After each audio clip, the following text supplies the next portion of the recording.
আসসালামু আলাইকুম ওয়া রাহমাতুল্লাহ। প্রিয় দর্শক, সকলে কেমন আছেন? আশা করছি সকলে ভালো আছেন। প্রিয় দর্শক, আজকে আপনাদের মাঝে বরাবর মতো আবারও একটি ভিডিও নিয়ে উপস্থিত হয়েছি। প্রিয় দর্শক, চাঁদপুর মতলব এলাকায় একজন মসজিদের ইমাম সাহেব, উনি গতকাল জুমার নামাজের যে খুতবা দিয়েছেন, যে বয়ান করেছেন, সেখানে সুদ ঘুষের বিরুদ্ধে উনি কথা বলেছেন। তো সেখানে সুদ ঘুষ খেয়ে খায়, এটি হচ্ছে প্রশ্ন। তো বর্তমানে যিনি মসজিদের সম্মানিত সভাপতি হিসাবের দায়িত্ব পালন করছেন, উনি হচ্ছে সর্বসেরা, সর্বোচ্চভাবে উনি সুদ ঘুষের সাথে উনি জড়িত।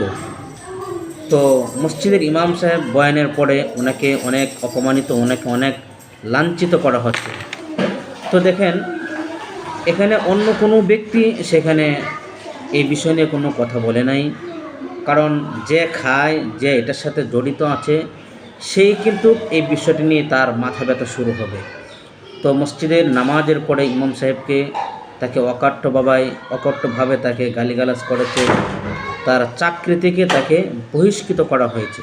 দ্বিতীয় কথা হচ্ছে, এই সত্যটাকে তারা আরও শক্ত করার জন্য এই এলাকার চারটি পরিবার তারা এই বিষয়টি নিয়ে সত্যটাকে তুলে ধরলেন। তখন এই সমাজ থেকে এই চারটি পরিবারকে সমাজ থেকে তাদেরকে বিতাড়িত করা হয়েছে।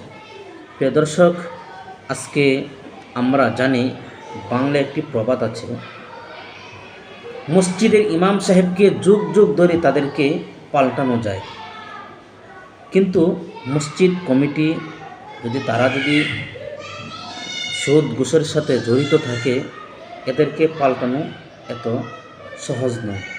কারণ ইমাম সাহেব পাল্টানো অনেক সহজ, কঠিন নয়, কিন্তু মসজিদ কমিটি পাল্টানো অনেক কঠিন।